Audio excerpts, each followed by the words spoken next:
उत्तर प्रदेश के पूर्व मुख्यमंत्री, समाजवादी पार्टी के राष्ट्रीय अध्यक्ष आदरणीय अखिलेश यादव जी, समाजवादी पार्टी के इस क्षेत्र से माननीय विधायक जी, समाजवादी पार्टी के प्रत्याशी और आपके समर्थन से जो यहां से चुनाव जीतने जा रहे हैं मनोज कुमार जी के लिए एक बार जोरदार तालियां आप लोग मिलकर बजा दीजिए। समाजवादी पार्टी के सभी माननीय नेतागण, कांग्रेस पार्टी के, आम आदमी पार्टी के नेता कार्यकर्तागण, साथियों और दोस्तों, कहां से शुरू करें और कहां खत्म करें? वतन की जो हालत सुनाने लगेंगे तो पत्थर भी आंसू बहाने लगेंगे। वतन की जो हालत सुनाने लगेंगे तो पत्थर भी आंसू बहाने लगेंगे। अगर भीड़ में खो गई आदमियत तो उसे ढूंढने में जमाने लगेंगे। आदमियत का, इंसानियत का कत्ल किया जा रहा है मौजूदा सरकार के अंदर, उसको बचाने के लिए हम सारे लोग इकट्ठा हुए हैं। और उत्तर प्रदेश के अंदर अखिलेश यादव जी के नेतृत्व में जो इंडिया गठबंधन की लड़ाई चल रही है, हम सबको संकल्प लेना है कि उत्तर प्रदेश की राजनीति से भी भारतीय जनता पार्टी की राजनीति को, नफरत की राजनीति को खत्म करना है। इंसानियत की, मोहब्बत की, भाईचारे की, एकता की राजनीति को जिंदा करना है, आगे बढ़ाना है। और समाजवादियों का तो इतिहास यही रहा है।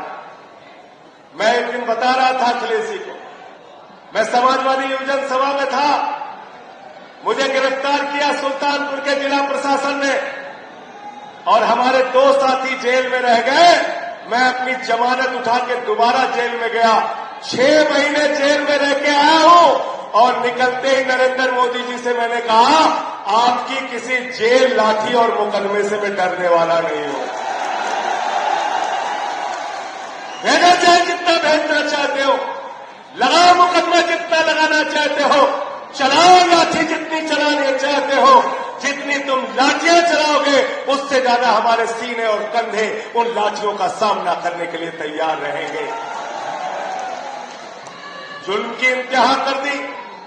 10 साल हो गए इस सरकार को, ये नहीं बताते कि क्या किया 10 साल में। एक के बाद दूसरा जुमला, दूसरे के बाद तीसरा जुमला। लोगों ने कहा मोदी जी का संकल्प पत्र आया है।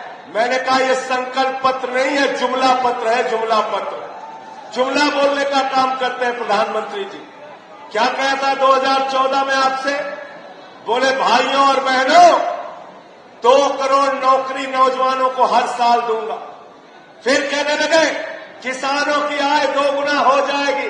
फिर कहने लगे देश से महंगाई खत्म होगी। फिर कहने लगे इतना काला धन लाएंगे, इतना काला धन लाएंगे, इतना काला धन लाएंगे कि हर आदमी के खाते में कितना जमा हो जाएगा? जोर से बोलिए। 15 लाख आ गए, 15 पैसे भी नहीं आए, 15 पैसे भी नहीं आए। और हमारी माताओं बहनों ने अपने पति से बचाकर जो 1500 की नोट संदूक में रखी थी कि बेटी की शादी होगी तो ये पैसा काम आएगा, जब छोटा सा घर बनाना होगा तो पैसा काम आएगा, कोई बीमार हो जाएगा तो ये पैसा काम आएगा।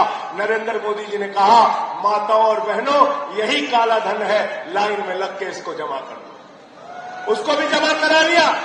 नोटबंदी कर दी देश के अंदर, काला धन तो आया नहीं। आप याद रखिएगा, एक ही आदमी को हिंदुस्तान की सारी संपत्ति देते जा रहे हैं, अपने दोस्त को सारी संपत्ति देते जा रहे हैं। कोयला उसी के नाम, स्टील उसी के नाम, सेल उसी के नाम, रेल उसी के नाम, बिजली उसी के नाम, पानी उसी के नाम। उस आदमी का क्या नाम है आप सब लोग जानते हो ना? मोदी जी का दोस्त क्या नाम है? जोर से बोलिए।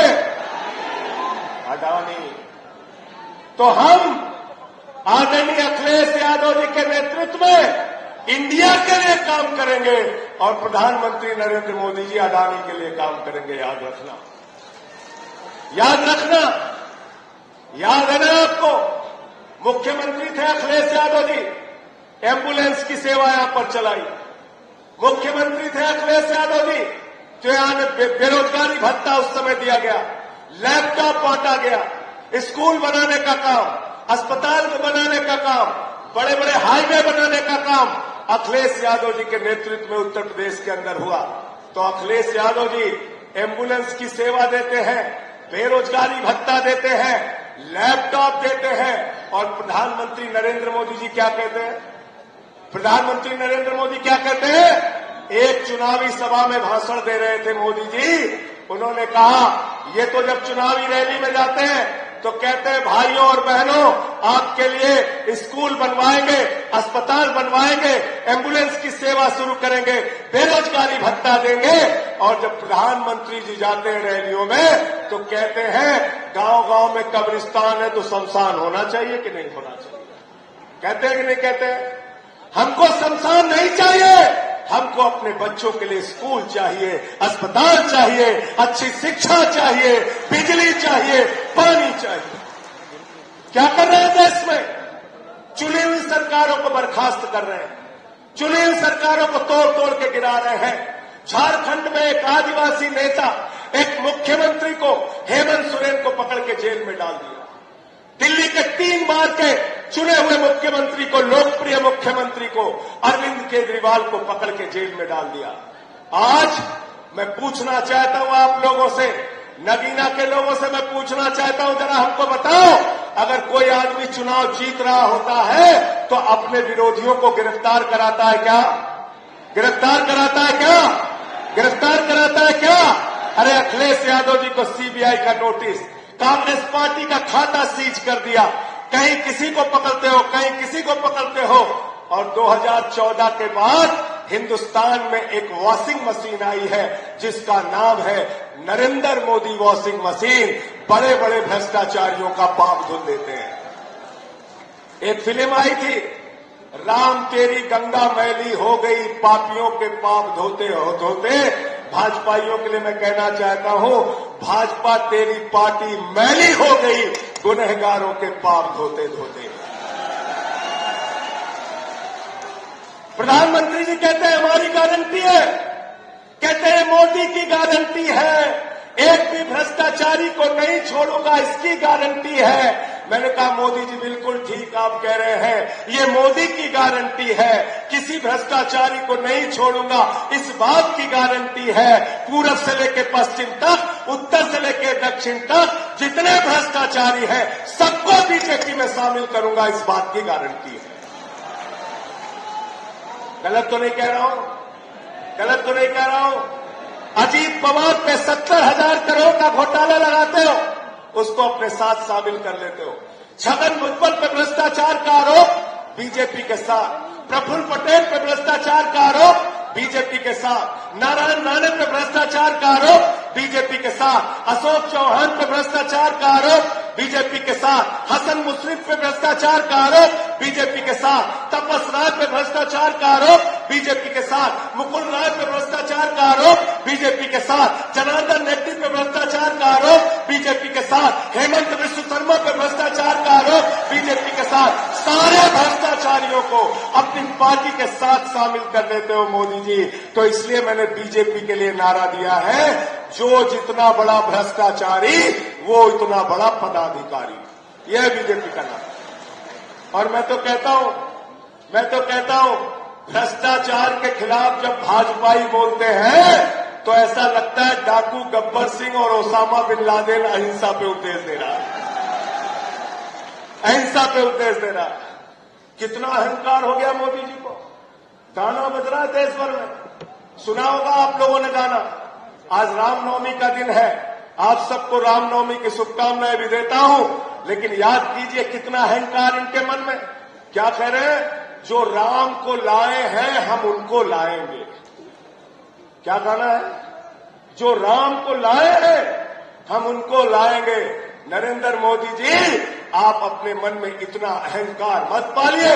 आप राम को लाने वाले कोई नहीं है, भगवान ऊपर वाला वो हमको लाया है और हम उसके हिसाब से काम करेंगे। और हिंदू धर्म जो हमें शिक्षा देता है, हिंदू धर्म कहता है वसुधैव कुटुंबकम, पूरा विश्व हमारा परिवार है। हिंदू धर्म कहता है धर्म की जय हो, अधर्म का नाश हो, प्राणियों में सद्भावना हो, विश्व का कल्याण हो। हम पूरे विश्व के कल्याण की कामना करते हैं। हिंदू धर्म के नाम पे नफरत मत फैलाओ।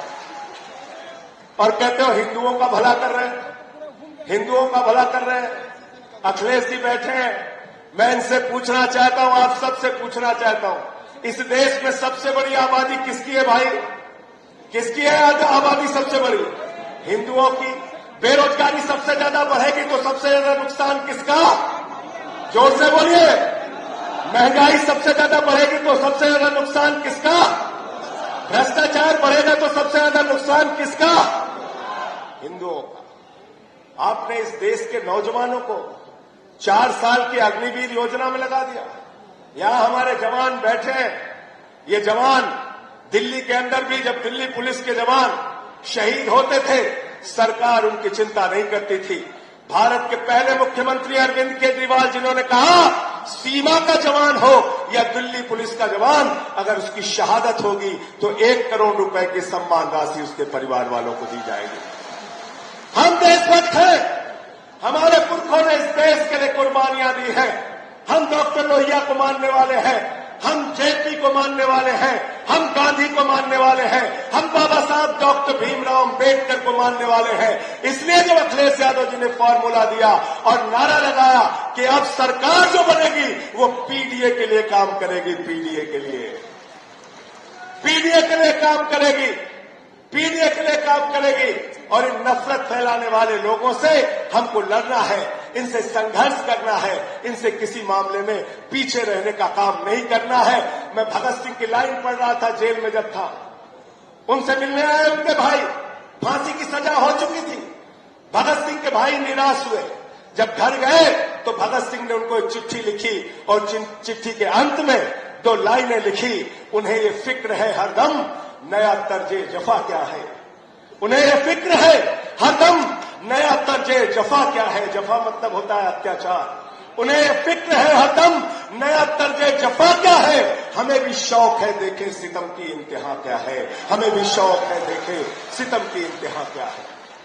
हम देखना चाहते हैं आप कितना अत्याचार कर सकते हैं, हम देखना चाहते हैं केजरीवाल पे आप कितना अत्याचार कर सकते हैं, हेमंत सोरेन पे कितना अत्याचार कर सकते हैं, समाजवादियों पे कितना अत्याचार कर सकते हैं। अरे समाजवादी तो आंदोलन की कोख से पैदा हुए हैं, आम आदमी पार्टी भी आंदोलन के कोख से पैदा हुई पार्टी है। कांग्रेस पार्टी ने आजादी के आंदोलन में हिस्सा लिया है, तो हम लोग तो आंदोलन का एक लंबा इतिहास है। लेकिन भाजपाइयों के पुरखों का इतिहास पढ़ोगे तो शर्मिंदा हो जाओगे, शर्मिंदा हो जाओगे, शर्मिंदा हो जाओगे। इसलिए मैं आप सबसे कहने के लिए आया हूं, ये अंतिम चुनाव है 2024 का चुनाव।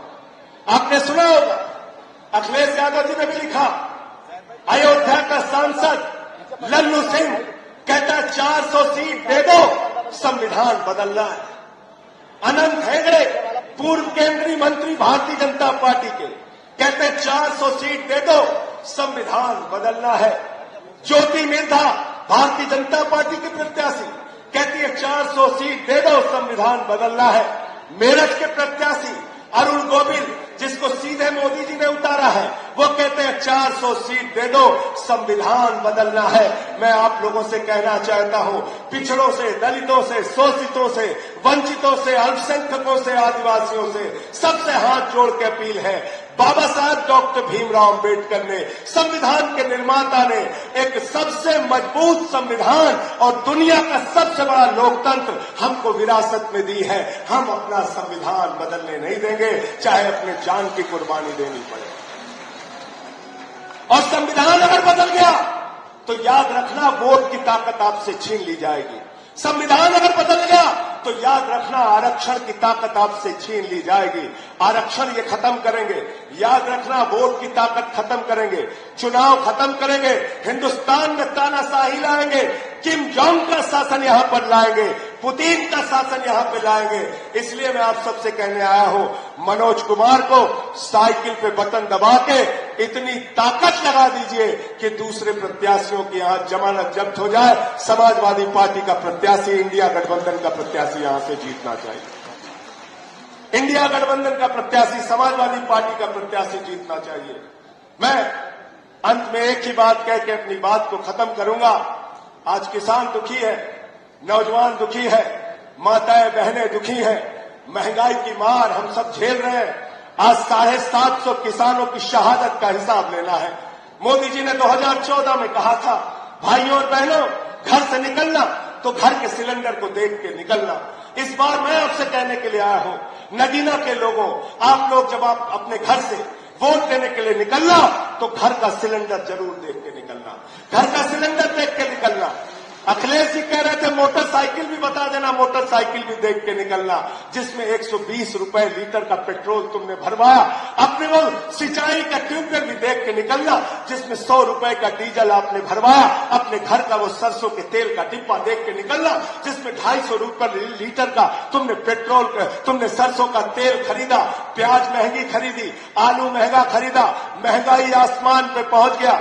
महंगाई से, बेरोजगारी से, अशिक्षा से छुटकारा चाहते हो तो यहां से समाजवादी पार्टी के कैंडिडेट को जिता देना, समाजवादी पार्टी के कैंडिडेट को जिता देना। भाई मनोज कुमार जी के लिए दिन रात मेहनत करके, हो सकता है इस रैली के बाद अखिलेश जी दोबारा आपके बीच में रैली करने के लिए ना आए, उनको बहुत दूसरे क्षेत्रों में जाना है। एक एक कार्यकर्ता अखिलेश यादव बन के गांव गांव में जाएगा, 4 गुना ज्यादा मेहनत करेगा। आम आदमी पार्टी का कार्यकर्ता, कांग्रेस पार्टी का कार्यकर्ता और समाजवादी पार्टी को यहां से जिताने का काम करेगा, साइकिल को यहां से जिताने का काम करेगा। साथियों और दोस्तों, इन्हीं शब्दों के साथ कि ये अमन बिक रहा है, चमन बिक रहा है, गरीबों के तन का कफन बिक रहा है, बाजारों में बहनों का तन बिक रहा है और तुम बुरा न मानो तो कह दो, इन बेईमानों के हाथों वतन बिक रहा है, इन बेईमानों के हाथों वतन बिक रहा है। इस वतन को बचाने के लिए हम सबको, हिंदू मुसलमान, अगड़ा पिछड़ा, दलित सवर्ण की बाधाएं तोड़कर एक साथ काम करना पड़ेगा। और सवर्ण क्षत्रिय समाज के लोगों को तो आप देखिए कितना आक्रोश है, बड़ी बड़ी रैलियां हो रही है, लाखों लाखों। क्या हो गया? एक रूपाला जी है इनके केंद्र के मंत्री भारतीय जनता पार्टी के, वो क्षत्रिय समाज की बहु बेटियों पे सवाल उठाते हैं।